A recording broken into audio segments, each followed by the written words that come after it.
இன்றைக்கி நம்ம நாக சதுர்த்தியாம்மா, இன்றைக்கி ஏதோ கருட பஞ்சமிங்கிறாங்க. அது என்ன புரியல. இந்த விழா எதற்காக ஏற்படுத்தப்பட்டது? கருப்பாக இருக்கக்கூடிய சர்பங்களை கூப்பிட்டு நீங்கள் எல்லாரும் என்ன பண்ணிடுறீங்க, தேவலோகம் போய் இந்திரனுடைய குதிரை இருக்குல்ல, உச்சஸ்ரவம், அந்த குதிரைய வாலில் வந்து சுற்றி பின்னிக்கங்க. இந்த மூத்தவளான கத்ரு இளையவளான வினதையை அடிமையாக்கி விடுகிறாள். ரொம்ப டார்ச்சர், பிரச்சனைகள், அசிங்கம், அவமானம்.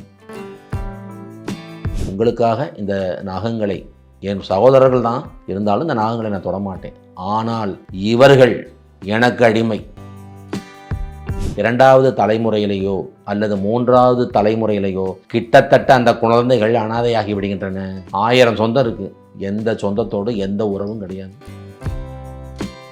இவங்க என்ன செய்கிறாங்கன்னா, இவங்களுக்குள்ள இந்த பிரச்சனைகள் இருக்கிறத கூட பிள்ளைகளுக்கு சொல்லி வளர்த்துறாங்க. அப்போ தான் என்ன ஆகிடுதாங்க, அந்த குடும்பம் வந்து ஒன்றுமெல்லாம் போயிடுது.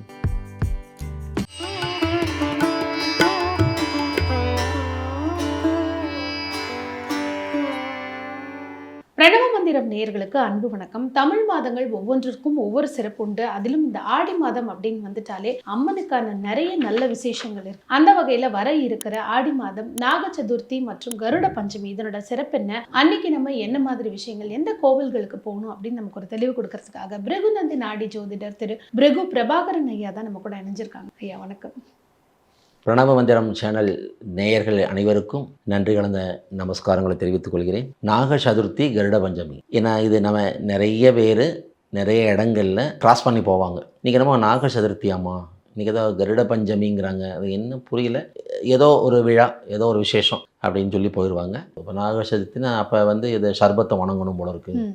கருட பஞ்சமினா கருடனுக்கு பூஜை வைக்கணும், அந்த லெவலில் அப்படி போயிடுவாங்க. அது உண்மையான தன்மை என்ன, வரலாறு என்ன, அந்த கதை அது தெரிஞ்சதுன்னா இதனுடைய தாற்பயம் என்ன, இந்த விழா எதற்காக ஏற்படுத்தப்பட்டது, அது தெரிஞ்சுக்கணும். அதனால அதை சுருக்கத்தை சொல்கிறேன். காஷ்யப மகரிஷி, சப்த ரிஷிகளிலே அவரும் ஒருத்தர். அவருக்கு வந்து 2 மனைவிகள். முதல் மனைவியின் பேர் கத்ரு, இரண்டாவது மனைவியோட பேர் வந்து வினதை. கத்ருவுக்கு பிறந்ததுகள் பூராமே சர்பங்கள். சர்பங்கள் தான் கத்ருவுடைய குழந்தைகளே. வினதைக்கு நிறைய சர்பங்கள், கிட்டத்தட்ட ஒரு 100 சர்பம் இருக்கும். இரண்டாவது மனைவி வினதை. வினதைக்கு ஒரே பிள்ளை கருடன். ஸோ அவங்க 2 பேரும் யாருன்னா, ஒரே தகப்பனுக்கு பிறந்தவர்கள், 2 தாரம், பெரியம்மா பிள்ளைங்க, சின்னம்மா மகன், இந்த மாதிரி. ஆனால் தந்தை ஒன்று தான். அப்படி இருந்துட்டு இருக்காங்க. இந்த கத்ரு வந்து மூத்தவள். அவளுக்கு வந்து இந்த வினதை மேலே ஒரு சின்ன ஒரு காழ்ப்புணர்ச்சி இருந்துகிட்டே இருக்கும். இவளை ஏதாவது ஒன்று பண்ணிடணும், இவள் ஏதாவது ஒன்று செய்யணும் அப்படிங்கிறது இருக்கும்போது ஏதோ ஒரு, ஆனால் 2 பேரும் நல்ல சகோதரிகளாக நல்லா பழகுவாங்க, எல்லாமே இருக்கும். வினதை வந்து எப்படின்னா ஒரு யதார்த்தமாக இருக்கிற ஒரு பெண், அக்கா மேலே ரொம்ப பிரியமாக அன்பாக பாசமாக இருப்பாள். கத்ருவுக்கு வினதை மேலே ஒரு நடிப்பு மாதிரி அது ஒரு அப்படி காமிச்சிட்டாலும் உள்ளுக்குள்ளே இவளை ஏதாவது ஒன்று செஞ்சிடணும், இவளை ஏதாவது ஒன்று பண்ணணும் அப்படிங்கிற மாதிரியே ஒரு சிந்தனை இருந்துகிட்டு இருக்கும்போது யதார்த்தமாக ஒரு நாள் பேசி கொண்டு இருக்கும் பொழுது தேவேந்திரனுடைய உலகம், தேவலோகத்தில் இருக்கக்கூடியதான அவனது உச்சைஸ்ரவம் என்ற குதிரை, அந்த குதிரையுடைய வாள், அந்த வாளின் நிறம் என்ன அப்படின்னு ஒரு சப்ஜெக்ட் வரும். தேவையில்லாத சப்ஜெக்ட்டு. அந்த சப்ஜெக்ட் வரும்போது ஆளுக்கு ஒரு நிறம் சொல்லும்போது அப்போ இந்த கத்ரு என்ன சொல்லிடுவா, மூத்தவள், இல்லை அந்த குதிரையுடைய வாளின் நிறம் கருப்பு. வினதை என்ன சொல்லுவாங்க, இல்லைக்கா அது வெள்ளை நிறம் தான், வெள்ளை குதிரை, வெள்ளையேன்னு இருக்க குதிரை, வால் மட்டும் அப்படி கருப்பாக இருக்கும், வெள்ளை வால் தான், வெள்ளை கலர் தான் அப்படிங்கும்போது அப்போ நம்ம நேராக போய் இந்த லோகத்தில் போய் பார்த்துட்டு வரலாம்.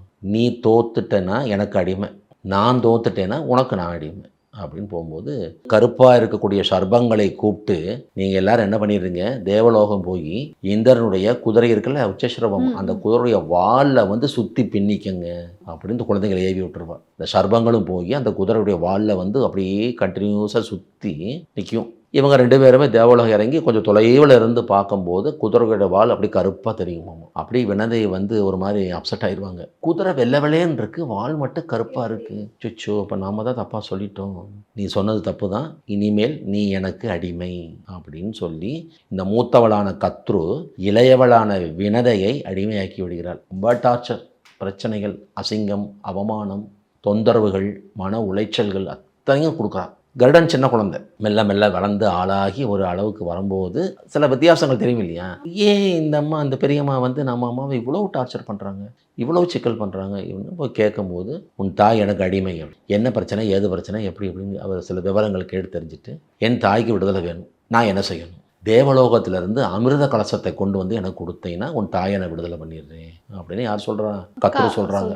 இவர் தாய்க்காக போகிறாரு. போய் பல இன்னல்கள், பல தொந்தரவுகள், பிரச்சனைகள், தேவலோகத்தில் உள்ள புகுந்து அமிர்த கலசத்தை எடுத்துகிட்டு வரணும். எப்படி அது சின்ன ப்ராஜெக்டாக நிறைய போராட்டங்களை கடந்து கருடன் என்ன பண்ணிடுறாரு, அந்த அமிர்த கலசங்களை எடுத்துக்கொண்டு வந்து கர்த்தரிடம் ஒப்படைத்து, அம்மா நான் சொன்ன வாக்கை காப்பாற்றிட்டேன், நீங்கள் சொன்ன வாக்கை நீங்களும் காப்பாற்றிடணும், என் தாய்க்கு விடுதலை கொடுத்துருங்க, அவள் இனிமேல் உங்கள் அடிமை இல்லை அப்படின்னு சொல்லி தாயை மீட்கிறாரு. அப்போ அவருக்குள்ள சில வேதனைகளும், தாய் பட்ட அவமானங்கள், கண் முன்னாடியே அவள் பட்ட அசிங்கங்கள், அந்த வேதனைகள் நினைக்கும் போது ரொம்ப மனசு கெட்டு, இப்போ என் தாய் உன்னிடத்தில் அடிமை இல்லை, விடுதலை வாங்கிட்டேன், இனி ஓம் பிள்ளைகளை நான் என்ன பண்ணுறேன்னு பாரு அப்படின்னு சொல்லி கிட்டத்தட்ட அதனால்தான் நாகத்துக்கும் கருடனுக்கும் ஆகாதுங்கிறது அப்படி வந்ததுதான். ஒரு தந்தையின் பிள்ளைகள், தாய் தான் மாற்றான் தாய், வெவ்வேறு தாய், தகப்பன் ஒருத்தர் தான். நாகங்கள் எல்லாம் இம்சிக்க ஆரம்பிச்சிடுறாரு, கொலவெறியில் இருக்காரு. அவர் எப்படியோ ஒரு இடத்துல கத்துரு செய்த ஒரு அநியாயத்தை கண்டுபிடிச்சிடுறாரு. அப்போ உண்மையிலேயே இந்திரனுடைய குதிரையான உச்சைஸ்ரவத்தினுடைய வாளின் நிறம் வெண்மை, நீ ஏதோ ஒரு மாய வேலையை பார்த்து அதை கருப்பாக மாற்றி என் தாயை அடிமையாக்கி இத்தனை வருடங்கள் இத்தனை கொடுமைகள் செஞ்சுருக்கேன் என் தாய்க்கு, நான் உன் பிள்ளைகளை விடவே மாட்டேன்னு சொல்லி ரொம்ப ஆக்ரோஷமாக இது பண்ணி போகும்போது கஷ்யப மகரிஷி உள்ள வர்றார். இது என்ன நடக்குது, இது என்ன பண்ணிகிட்ருக்கீங்க, ஒரே தகப்பன் நான், தாய் தான் வெவ்வேறு, உங்களுக்குள்ள இத்தனை பேதங்கள் பார்த்து மாற்றான் தாய் அப்படி இப்படின்னு சொல்லி இவ்வளவு தூரம் நீங்கள் பகை வந்தால் உலகில் நாளைக்கு இப்படி தான் எல்லாமே நடக்கும், தயவு செய்து நீங்கள் 2 பேரும் எல்லாரும் ஒற்றுமையாக இருக்கணும், எனக்கு சத்திய வாக்குகள் தாங்க அப்படிங்கும்போது அப்போவும் கருடன் அசையாமல் ஒரே ஒரு வார்த்தை சொல்கிறாரு, பரவாயில்லைங்கப்பா, உங்களுக்காக இந்த நாகங்களை, என் சகோதரர்கள் தான் இருந்தாலும் இந்த நாகங்களை நான் தொடமாட்டேன், ஆனால் இவர்கள் எனக்கு அடிமை, நான் இருக்கும் இடத்திற்குள் இவர்கள் வந்து நுழையவே கூடாது, மீறி உள்ள வந்தாங்கன்னா என்னால் சில விபரீதங்களை இவர்கள் சந்திப்பார்கள், இதில் மாற்று கருத்து கிடையாது. எங்களுக்குள் இருக்கும் இந்த மனஸ்தாபத்தை, இந்த பகையை யாராலும் மாற்ற முடியாது. ஏன்னா என்னை பெற்ற தாய் எத்தனை பாடுபட்டாங்கிறது எனக்கு தானே தெரியும். அப்போ நீங்கள் வந்து ஏதாவது பார்த்தீங்களா, நீங்கள் ஏதாவது சமாதானம் பண்ணீங்களா, அதுக்கு ஒரு வழிமுறை தேர்ந்தெடுத்தீங்களா? என் தாயை விடுதலை பண்ணி கொடுன்னு சொல்லி என் பெரியம்மாட்ட போய் நான் கேட்டு அழுத போது கூட இந்திரலோகத்தில் இருக்கக்கூடிய அமிர்தம் கொண்டு வான்னு சொல்லி தான் அவளுக்கு கட்டளையிட்டாலே தவிர எனக்காக இறங்கி வரலவ. எத்தனை பிரச்சனைகளை சந்தித்து எவ்வளவு போராட்டங்களுக்கு பிறகு அந்த அமிர்தத்தை கொண்டு வந்து அந்த கத்ரு என்ற என்னுடைய அந்த பெரிய தாயாரிடம் தந்து என் தாயை நான் விடுதலை பண்ணியிருப்பேன் தெரியுமா உங்களுக்கு. இன்னைக்கு நீங்கள் வந்து சமாதானம் பேசுனீங்கன்னா அது ஆகாது, இந்த பகை உண்டு. இருந்தாலும் உங்கள் வார்த்தைக்கு மரியாதை நிமித்தமாய் என் சகோதரர்களை நான் தொடமாட்டேன், நான் இருக்கிற இடத்துக்கு அவங்க வரக்கூடாது, எங்கள் வழியில் நாங்கள் போகிறோம், அவங்க வழியில் அவங்க போகணும் சொல்லி வந்து அப்புறம் இவர் என்ன செய்கிறாரு, கஷ்யப மகரிஷி என்ன சொல்கிறாரு, பரவாயில்ல, என்னுடைய அன்பு மகன் கருடன், நாகங்களும் என் குழந்தைகள் தான், இல்லைன்னு சொல்லலை, எனக்கு என்னுடைய 2வது தாரம் வினதைக்கு பிறந்த ஒரே மகன் நீ அன்பு மகன் கருடன், என்னுடைய வார்த்தைக்கு கட்டுப்பட்டு ஒரு சில நிபந்தனைகளோடு அதற்கு ஒப்புதல் தந்ததால் மகிழ்ந்து இந்த நிகழ்வு நிகழ்ந்த நாள் வந்து பஞ்சமி, ஆடி மாதத்து வளர்பிறை பஞ்சமி ஆகிய இந்த நாளை கருட பஞ்சமி என சொல்லி மக்கள் அத்தனை பேரும் கொண்டாடட்டும் அப்படின்னு ஒரு ஆசீர்வாதம் கொடுக்கும்போது இந்த சகோதரர்லாம் கேட்குறாங்க, அப்பா எங்களுக்கு எதுவுமே கிடையாதா, நாங்களும் நீங்கள் பெற்ற பிள்ளைய தானே. முதல் நாள் சதுர்த்தி அன்று நாக சதுர்த்தின்னு சொல்லி உங்களை கொண்டாடுவாங்க, மறுநாள் கருட பஞ்சமின்னு சொல்லி உங்கள் சகோதரனுடைய கருடனுக்கு ஒரு மரியாதையும் கனமும் தருவார்கள். இதில் என்ன தாத்பரியம் சொல்கிறாங்கன்னா, மாற்றாந்தாய் பிள்ளைகள் என்ற வேறுபாடு வேண்டாம், ஒரு தகப்பனுக்கு பிறந்த எத்தனை குழந்தைகளாக இருந்தாலும் அத்துணை குழந்தைகளும் சமமே, இதில் பிரிவினைகள் வேண்டாம், பிரச்சனைகள் வேண்டாம், எல்லாரும் ஒன்றா இருந்து சந்தோஷமாக ஆரோக்கியமாக மகிழ்ச்சியாய் வாழணும். அந்த அடுத்த தலைமுறையினருக்கும் எல்லாருக்கும் ஒருவருக்கொருவர் அறிமுகம் செய்து வைத்து, இது வந்து பெரியப்பா பிள்ளை, இது சித்தப்பா பிள்ளை, அத்தை பையன், அப்படி அந்த ஜென்ரேஷன் வந்து ஒத்துமையாக இருக்கணும். ஒரு காலத்தில் 2வது தலைமுறையிலேயோ அல்லது 3வது தலைமுறையிலேயோ கிட்டத்தட்ட அந்த குழந்தைகள் அனாதையாகி விடுகின்றன.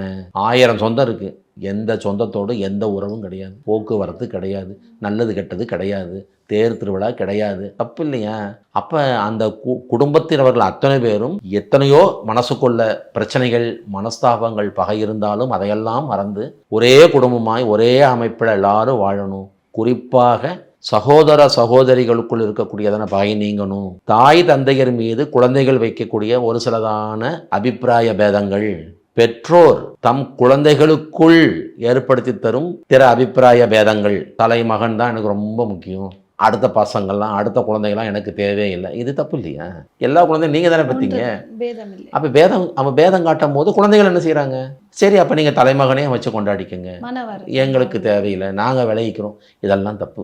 இந்த மாதிரி இருக்கக்கூடியவர்கள், இந்த சூழலில் இருப்பவர்கள் நிச்சயமாக இந்த நாக சதுர்த்தியையும் கருட பஞ்சமியையும் கொண்டாடி வருவீர்களேயானால் உங்களுக்குள் இருக்கும் பகையானது தானாக மறைந்து அபிப்பிராய பேதங்களெல்லாம் விலகி ஒருவர் மீது ஒருவர் ஒரு அன்பு, ஒரு ஈர்ப்பு, பாசம். பாசத்தில் என்ன பாசம்? இரத்த பாசம். நாக சதுர்த்தியும் கருட பஞ்சமி. இந்த வருஷம் கூட ஆகஸ்ட் மாதம் 16ஆம் நாள் ஞாயிற்றுக்கிழமை நாக சதுர்த்தி. அந்த ஆகஸ்ட் மாதம் 16ஆம் நாள் ஞாயிற்றுக்கிழமை மாலை 5 மணி வரை சதுர்த்தி திதி இருக்கு. அப்போ அது யாருக்கு? நாகதேவதைகளுக்கு, நாகர்களுக்கு. வசதி வாய்ப்பு இருப்பவர்கள் முடியும் என்றால் 2 ஆலயங்கள் தருகிறேன், அவசியம் போய் வரணும்.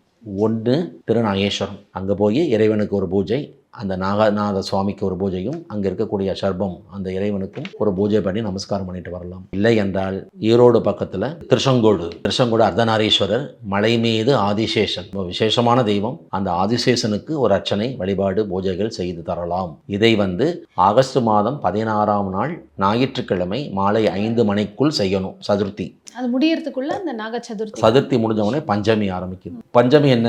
கருட பஞ்சமி. மறுநாள் ஆகஸ்ட் மாதம் 17 திங்கட்கிழமை அதே மாலை 5 மணி வரை பஞ்சமி இருக்கு. அந்த சமயத்தில் 2 ஆலயங்கள் சொல்கிறேன்.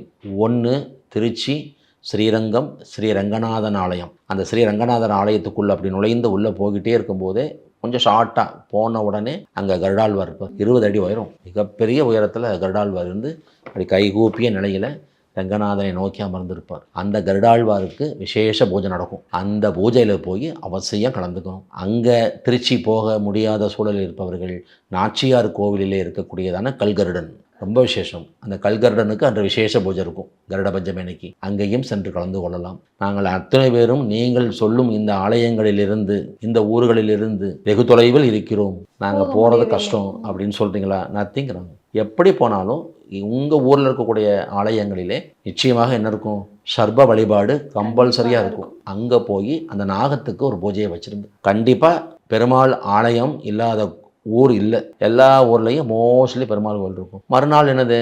கருட பஞ்சமி. நேராக போங்க, கொடிமரத்து பக்கத்தில் பெரிய திருவடி என்ற திருநாமம் கொண்டு கருடாழ்வார் இருப்பார். சிறிய திருவடி ஆஞ்சநேய பகவான், பெரிய திருவடி கருடாழ்வார்.